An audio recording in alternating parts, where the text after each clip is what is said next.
good afternoon. This is Debbie Grigg with Next Home First Source, and I'm coming to you today with some great information from Cheyenne Sprouse, who is the marketing director with Redfish Inspections, and she's going to cover several subjects about buyers and sellers and new houses, why we need inspections. So, Cheyenne, take it away. How are you today? I'm good. How are you? I am great. I have a question. How Sure. long has Redfish Inspections been doing inspections?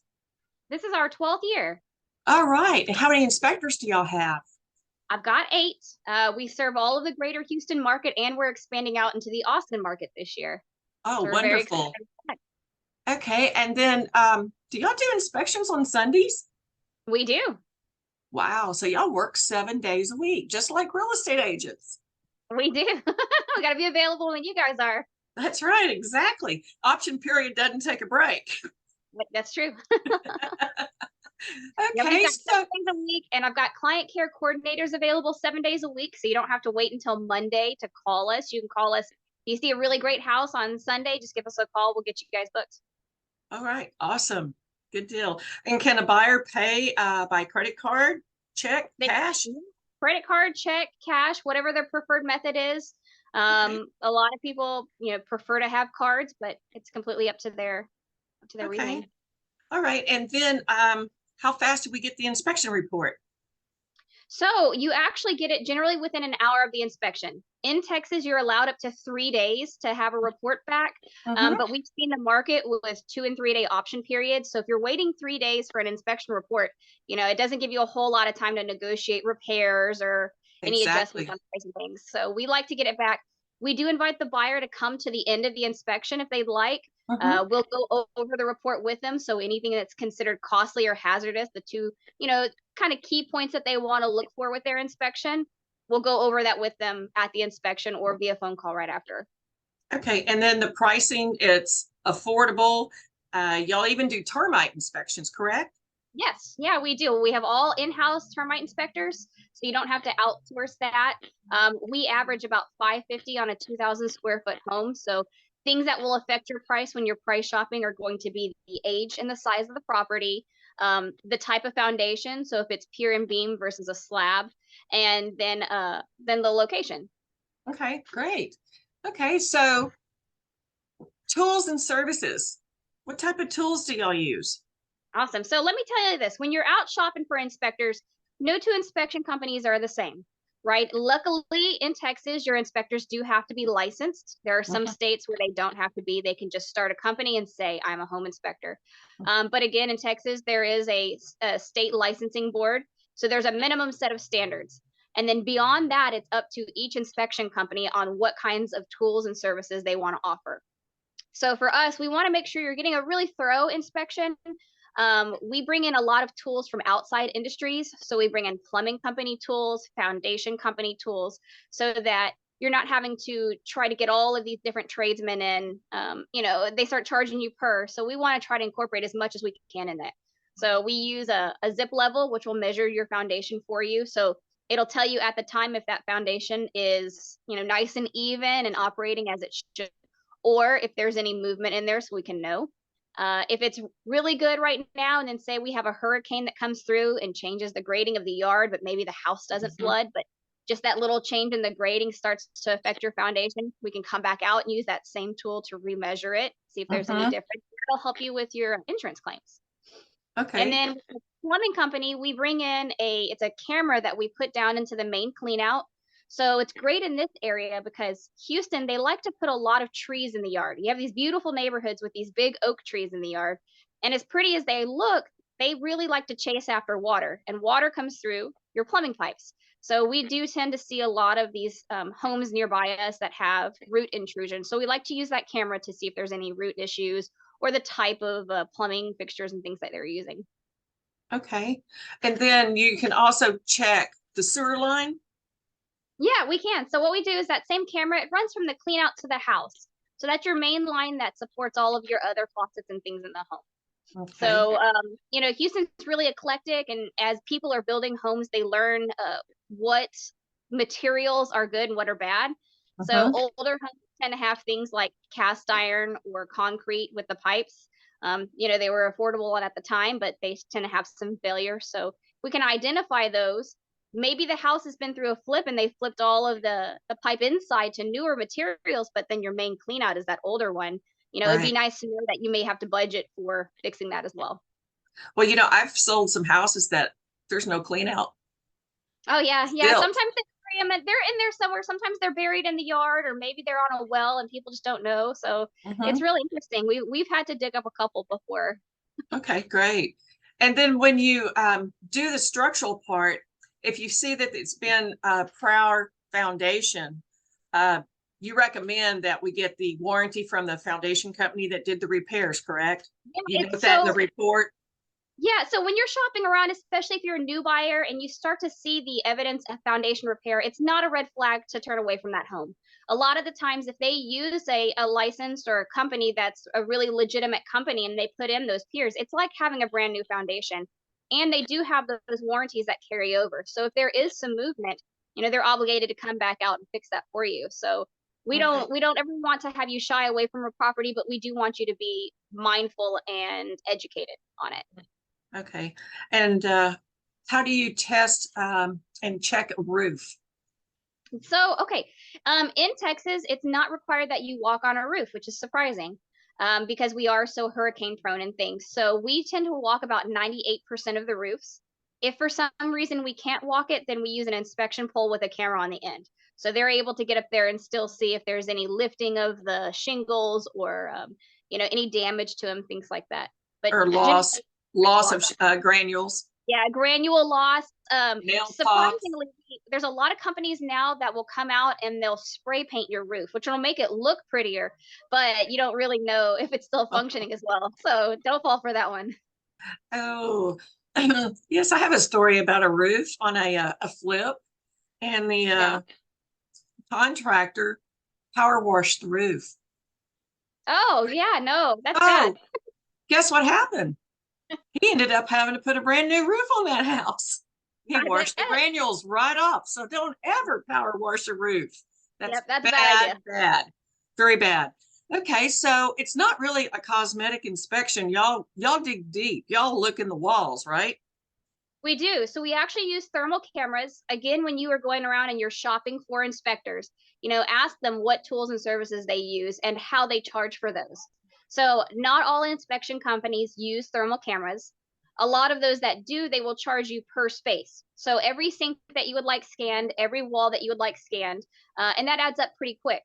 For us, we've structured our inspections because we want you to know that there are things that happen in the atypical places, right? So we scan every wall, every cabinet, you know, floors, ceiling, and everything with thermal. We don't charge anything extra for it, but it makes it to where we can see things like missing insulation or rodent activity in the walls or water leaks that, you know, they Uh-huh. haven't out on the drywall yet, but it's in there. So hopefully Uh-huh. you can get it fixed a little sooner and a little less costly than once it does bust through the ceiling. Okay. And then on electrical, I'm sure you've got some stories about that. You have I call it Mr. Gadget. He's got the electrical tools that he can check all the outlets with and the breaker box. And that's Oh yeah. very scary to me. Oh, Uh, you know, I don't want to play with electricity. And it's funny because, again, in Texas, they don't require that you pull the dead front off the panel. And we have a lot of really cool old homes, but we have such a higher demand now for electricity than we did even 10 or 15 years ago. So you know, they may have put in pretty flooring and pretty paint, but did they update those breakers and all to support the low demand?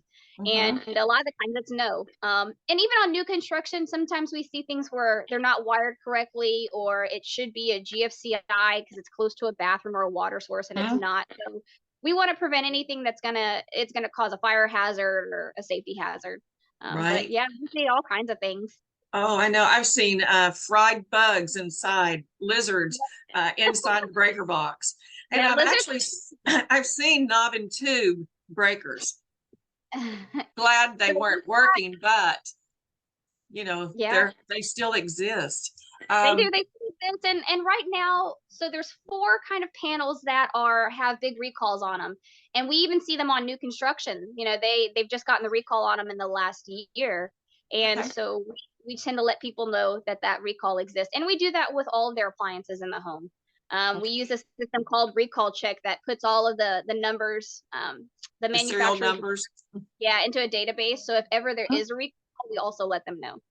But yeah, all kinds of FPE panels. Those are old. Those make me a Oh little yeah. nervous. What's the new one on the new homes? I have to ask the inspectors the name on that one. We just had a class. We did a mock inspection 2 weeks ago. We had about 30 people come out, and we found one of those panels on a home. Oh And it's wow. a fairly, I definitely want you to follow up with me about that. I'm curious now. I'll ask Lil on Okay. that one. So it's not really a cosmetic inspection. You have new construction you do inspections on, and Right. sometimes you start from the ground up, foundation, right after, before they pour, and then after, once they Hmm. start framing. So tell us a little bit about that. Sure. So those are considered your phase inspections. So we have what's called a pre-pour, which means that we go out and we look at the lot as a whole. So we want to make sure that that lot is designed to where water is going to travel away from the home. Generally, at that point, they have the forms and the rebar up for your foundation, for your future foundation, but they haven't poured it yet. So typically about a day or two before they get ready to pour that foundation, we just want to make sure that they've got all that network laid out correctly and all, so that when they do pour it, it'll settle nice and all. Then we come back out again at your framing. So that means before your drywall goes up. So we look at your rough ends for your electrical and your plumbing, make sure that those are all good and good places. And then we can come out again once your drywall is up. So your final. So they get their drywall up, they have all of your appliances in, they have your utilities turned on so that we can test the water and the electricity and things. And the Things like heater. that. And the heater, yeah, we're gonna need Yes. that now. I Um, closed one last year, and guess what? The heater was being installed on closing day. Oh yeah, yeah. I mean, that was When to the wire, but we it made it. really is. So when you're kind of managing expectations, we really pride ourselves on being very communicative with all parties. So we're Mhm. talking to that builder, manager, instructor. We're talking to a seller's agent if there is one. We're talking to your buyer and your buyer's agent. So everybody knows we're all on the same page. A lot of the times with new construction, there tends to be a failure in communication when it comes to those utilities being on. So we really try to make a phone call. Hey, is your gas on? Are your appliances there? Because we don't want to have them have the cost of an extra trip out there. It's frustrating on all parts. So we really Yes, try it to pick up is. the phone, call everybody, make sure everything is in and good to go. Also, a lot of our job is holding those builders accountable. It's not us out there picking on each other, but they're really busy and they're working on a lot of houses, and they're looking at inflation with pricing and getting Mhm. material. So, houses are going up a lot faster than they used to with a lot cheaper materials. So we really want to make sure that those materials are still going to serve the homeowner, that they're going to be good for them. Um, and two, so in new construction, you have to think there's three different inspectors that you're going to deal with on new construction versus buying. So if you're just buying an established home, you're just generally going to deal with one home inspector, correct? Mhm. But on new construction, you're going to have the construction inspector. So he's going to advocate for the builder. He's going to make sure that those homes, at least a sample of them, are built to those builders' specifications. Then you'll deal with your city code inspector, which those change from city to city on what they require. And Right. then you'll have your third party home inspector. So there's kind of three of them, and they all look for different things. Um, the builders, they are trying to advocate for themselves, and a lot of times with the builder inspector, what they do is, say they're building 10 houses, that builder inspector will look at two of those houses, and if two of those houses fit all of the criteria that the builder has laid forth, then they're going to assume that those other 8 also are. But you're not buying 8 homes or 10 homes, you're buying one. So we want to The make sure that one, the one you're getting is really built well. right.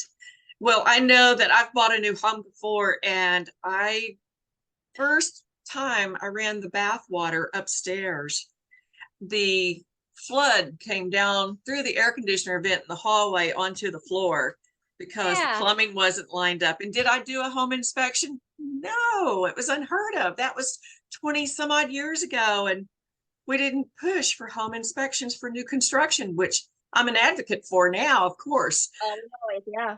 I mean, So I'll tell you two stories on ours. When we were moving into ours, we actually used it as a training experience for our whole team. So we brought all of the guys in.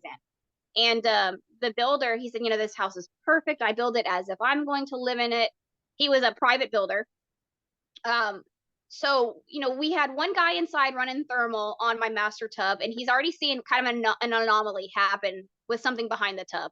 And then we had another inspector come in from outside. He goes, turn the water off. It's pouring out of your foundation.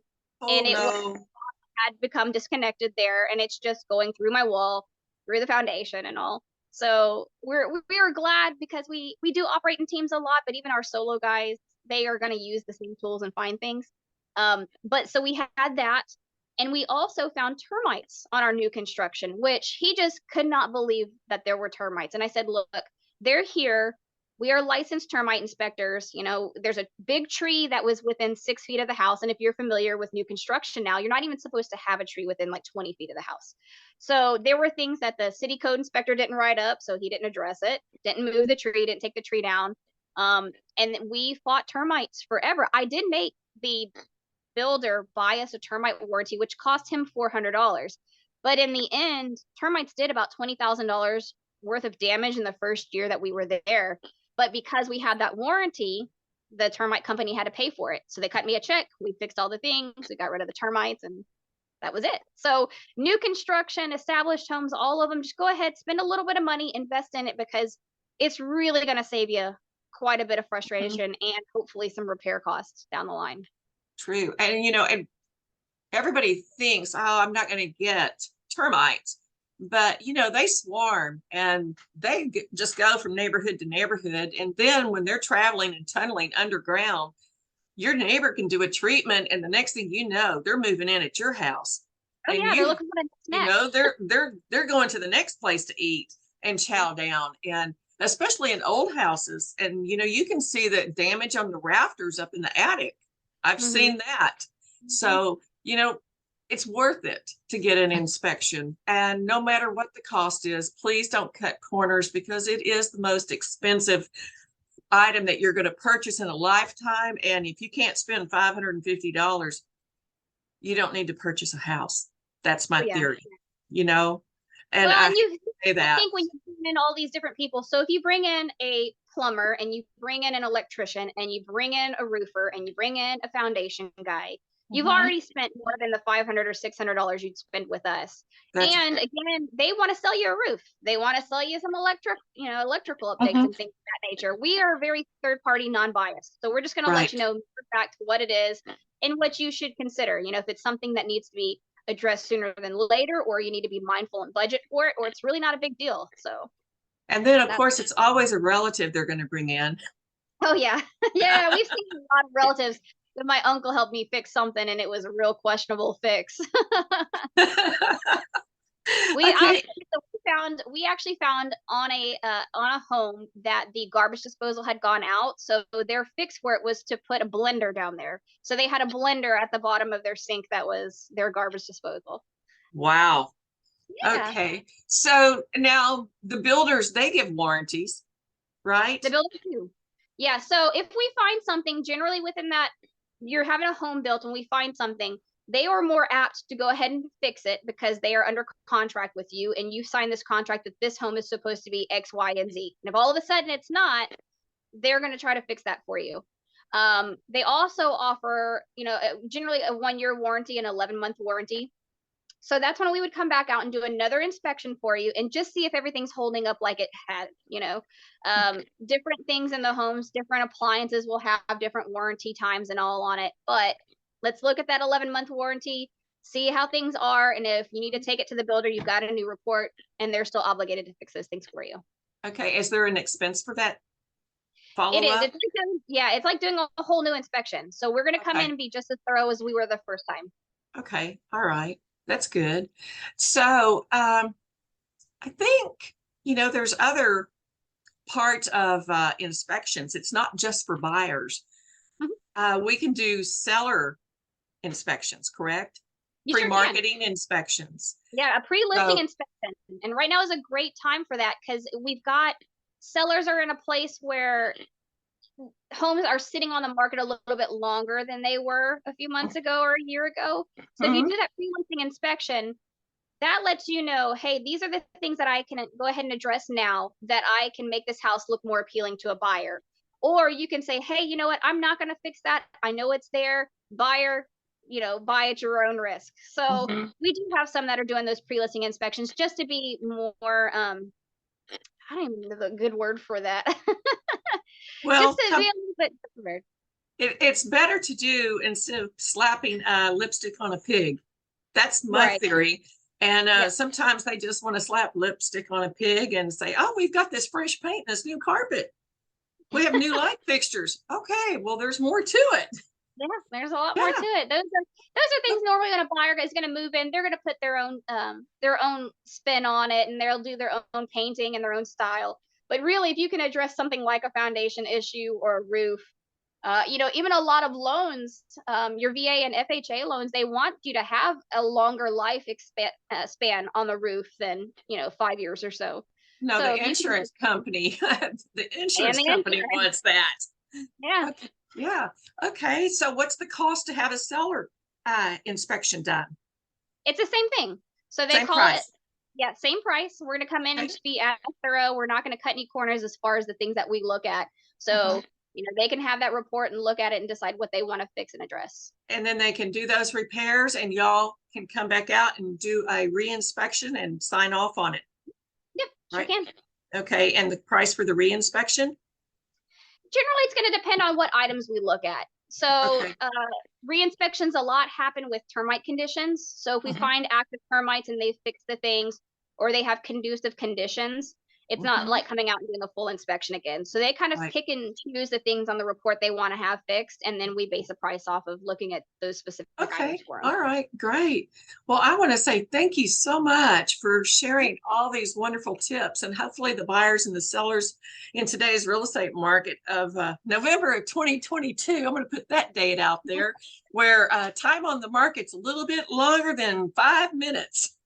Yep. So it's now shifting. So maybe the sellers will take your tips, and hopefully the buyers will be cautious and do a home inspection as well, and not try to save money on their most important, valuable item that they purchased in a lifetime. So thank you so much. It's been very nice to see you today, and I hope everybody enjoyed our video. Yeah, enjoy it. You guys, please like and follow us on Facebook and all of our social media. If you see this video and you mention having seen it, we'll give you a $50 off coupon. So anytime you see this video, just give us a call. We'll make sure you have a coupon, and we look forward to seeing you on the next inspection.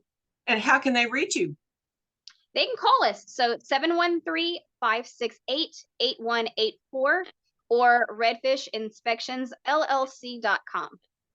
Okay, and just remembered, there's also a home owner's handbook that you receive when you do your inspections with them. So if you're a first-time home buyer,